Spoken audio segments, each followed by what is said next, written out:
샬롬.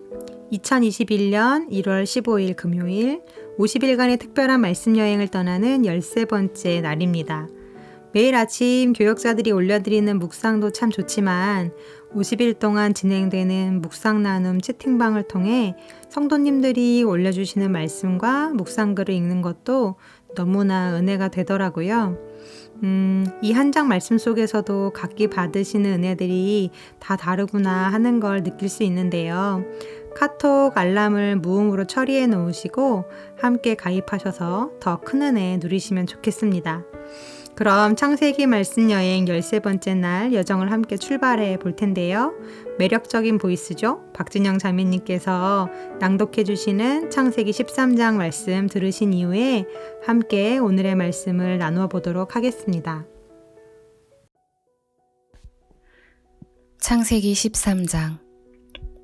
아브람이 애굽에서 그와 그의 아내와 모든 소유와 롯과 함께 네겝으로 올라가니 아브람에게 가축과 은과 금이 풍부하였더라. 그가 네겝에서부터 길을 떠나 베델에 이르며 베델과 아이 사이 곧 전에 장막 쳤던 곳에 이르니 그가 처음으로 제단을 쌓은 곳이라. 그가 거기서 여호와의 이름을 불렀더라. 아브람의 일행 롯도 양과 소와 장막이 있으므로 그 땅이 그들이 동거하기에 넉넉하지 못하였으니 이는 그들의 소유가 많아서 동거할 수 없었음이니라. 그러므로 아브람의 가축의 목자와 롯의 가축의 목자가 서로 다투고 또 가나안 사람과 브리스 사람도 그 땅에 거주하였는지라. 아브람이 롯에게 이르되 우리는 한 친족이라.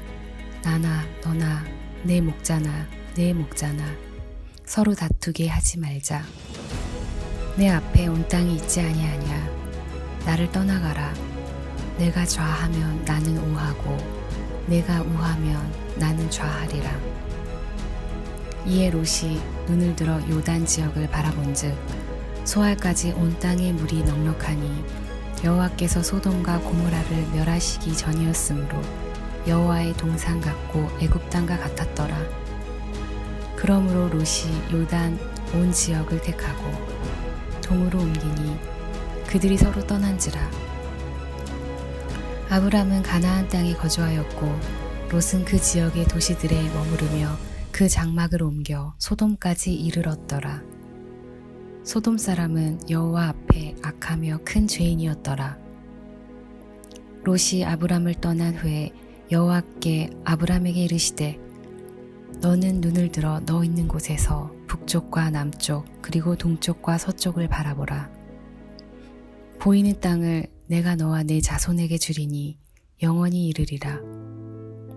내가 내 자손이 땅의 티끌 같게 하리니 사람이 땅의 티끌을 능히 셀 수 있을진데 내 자손도 세리라. 너는 일어나 그 땅을 종과 횡으로 두루 다녀보라. 내가 그것을 내게 주리라. 이에 아브람이 장막을 옮겨 헤브론에 있는 마므레 상수리 스풀에 이르러 거주하며 거기서 여호와를 위하여 제단을 쌓았더라. 스피드 퀴즈로 믿음의 조상 하면 바로 아브라함이 나오고 아브라함 하면 믿음의 조상이라는 말이 자연스레 따라 나올 정도로 아브라함은 믿음이 뛰어났던 사람입니다. 창세기 12장 1절과 2절의 말씀에서처럼 어느 날 하나님이 나타나셔서는 대뜸 너는 너의 고향과 친척과 아버지의 집을 떠나 내가 내게 보여줄 땅으로 가라. 내가 너로 큰 민족을 이루고 내게 복을 주어 내 이름을 창대하게 해주겠다. 네, 이렇게 말씀하셨을 때 무언가 그에 대한 증거를 미리 보여주신 것도 아니었고 또 앞으로의 계획에 대해서 하나님께 자세한 플랜을 들은 것도 아니었는데 그 약속의 말씀 하나만을 붙들고 낯선 모험의 길을 떠났던 것이 바로 아브라함이죠. 그것도 혼자만이 아니라 자신의 모든 식솔들과 모든 재산을 이끌고 어찌 될지 모르는 그 미래를 하나님께 온전히 맡긴 채 두려움의 길을 떠났던 사람이 바로 아브라함이었습니다. 그런 아브라함이라면 그가 가나안 땅에 도착했을 때 그와 그 가족들이 터를 잡고 안전히 살아갈 수 있도록 미리 모든 것을 하나님께서 마련해 주셨어야 하지 않을까요?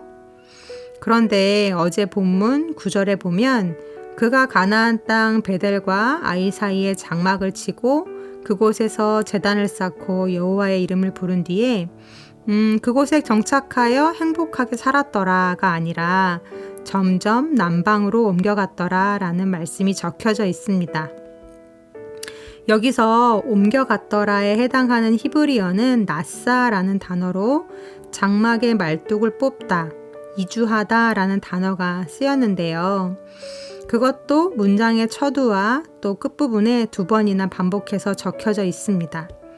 그만큼 아브라함이 그 땅에서 안전히 거할 곳이 없어서 계속적으로 장막을 접고 펴고 말뚝을 박고 뽑고 하는 이주의 삶을 살았다는 뜻입니다. 이에 대해서 주석가들은 가나안 땅이 하나님께로부터 약속을 받은 땅이기는 했지만 이미 가나안 땅에 정착해서 살고 있던 원주민들 때문에 한 곳에 오래 정착하지 못하고 계속해서 남쪽 네게부 지역으로 내려갔을 것이라고 이야기합니다. 아브라함의 가문의 주업은 목축업이었습니다. 양떼를 먹이려면 풀이 있어야 하고 물이 있어야 하는데 네게부 지역은 메마르다라는 그 이름의 뜻처럼 양들을 치기에는 너무나 좋지 못한 환경이었죠. 엎친 데 덮친 격으로 그 땅에 기근이 심하게 들자 아브라함은 선택의 여지가 없이 아무리 가뭄이 들어도 커다란 수저원인 나일강이 흐르기에 언제나 비옥했던 땅 애굽으로 이사를 하게 됩니다. 여기서부터가 문제인데요. 그런 이유로 해서 내려간 애굽 땅에서 자신의 아내 사레를 애굽 왕에게 빼앗길 뻔한 큰 위기를 만나게 되죠. 그때 만약 하나님께서 바로에게 재앙을 내려서 사레를 취하는 일을 막지 않으셨다면 거기서 아브라함의 앞날은 물론 아브라함을 통해 민족을 일으키시겠다는 하나님의 큰 원대한 계획마저 수포로 돌아가는 엄청난 비극을 맞이하게 되었을 것입니다. 하나님의 보호하심과 은혜로 말미암아 가까스로 이 위기를 모면한 아브라함은 이후 오늘 13장으로 넘어와서 다시 네게부를 통과해서 가나안 땅으로 올라오게 되는데요. 그가 그의 모든 식솔과 가축대를 이끌고 향한 곳은 바로 그가 처음 가나안에 들어와 장막을 치고 제단을 쌓았던 베델과 아이 사이였습니다. 아브라함이 그곳에 도착해서 한 일이 오늘 본문 4절에 적혀져 있는데요. 이렇게 적혀져 있습니다. 그가 거기서 여호와의 이름을 불렀더라. 네, 그곳에서 아브라함이 여호와 하나님의 이름을 부르며 예배를 드렸다는 것입니다. 왜일까요? 왜 예배를 드리는데 꼭 그곳이어야 했을까요? 왜 아브라함은 굳이 모든 식솔들과 또 더 불완한 가축대를 이끌고 그곳까지 올라가서 예배를 드리려 했던 걸까요? 그것은 바로 처음부터 첫 단추를 끼웠던 그 시점으로 돌아가서 다시 시작하겠다는 뜻이었습니다. 그러고 보니 12장 9절부터 13장 4절까지 잠시 사라졌던 말이 있습니다. 바로 아브라함이 여호와의 이름을 불렀더라 라는 말입니다. 아브라함이 하란을 떠나 광야를 지나 가나안으로 오기까지 계속해서 물었던 것, 그리고 이 낯설고 두려운 땅 가나안으로 들어와서 계속해서 장막을 옮겨갈 때마다 그가 제일 먼저 했던 것, 그것은 바로 하나님을 찾고 하나님께 엎드리고 그분의 도우심을 구하며 그분을 의지하던 삶이었습니다.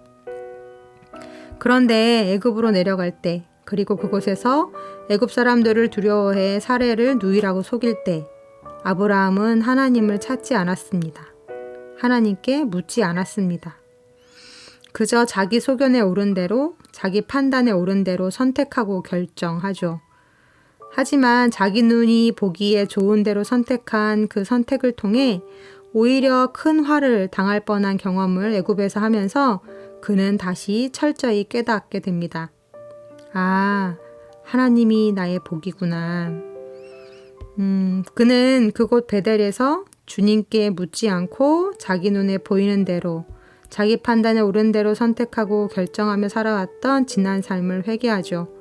그리고 그런 과오를 범했음에도 불구하고 자신을 긍휼히 여기사 그가 당한 위험에서 친히 건져주시고 살려주시고 깨닫게 해주신 하나님의 은혜에 감사하여 다시는 내 뜻대로 살지 않겠노라고 내 보기에 좋은 대로 내 판단에 옳은 대로 선택하고 결정하지 않으리라고 다짐합니다.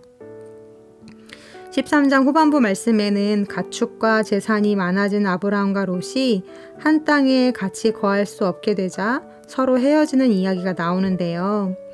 롯은 여전히 자기 눈에 보기에 좋은 대로 인간적인 판단에 의해 물이 넉넉하고 여호와의 동산 같았던 요단 지역을 택해서 떠나지만 아브라함은 과감히 인간적인 욕심을 내려놓고 그 좋은 땅을 롯에게 양보합니다.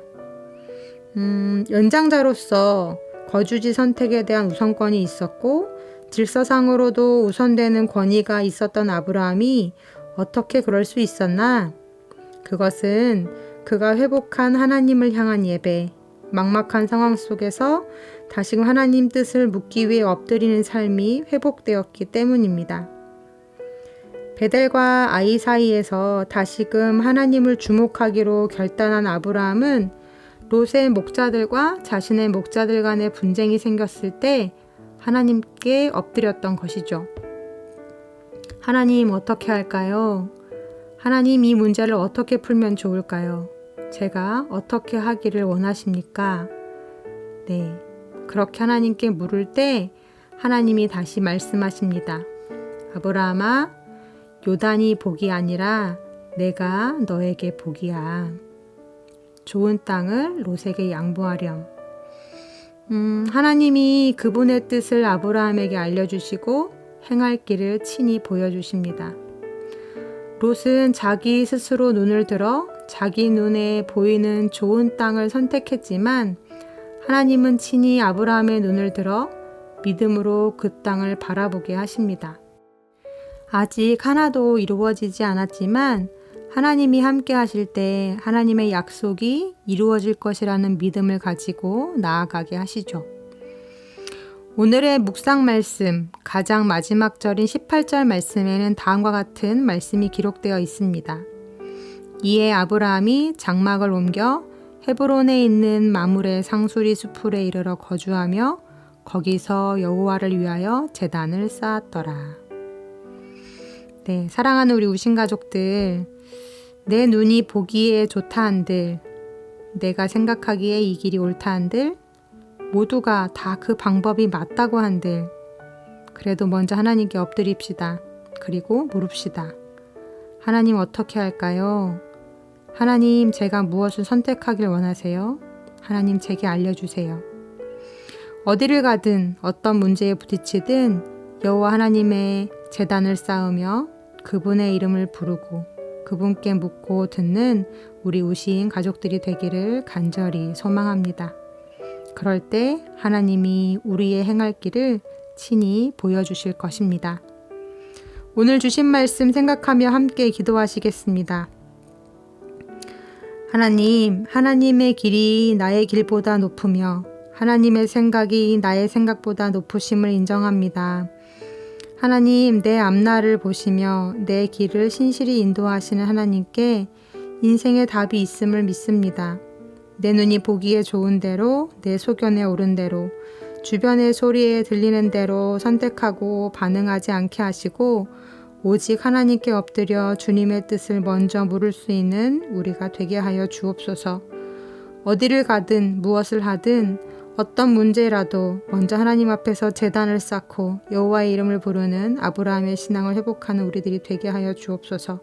예수님의 이름으로 기도합니다. 아멘.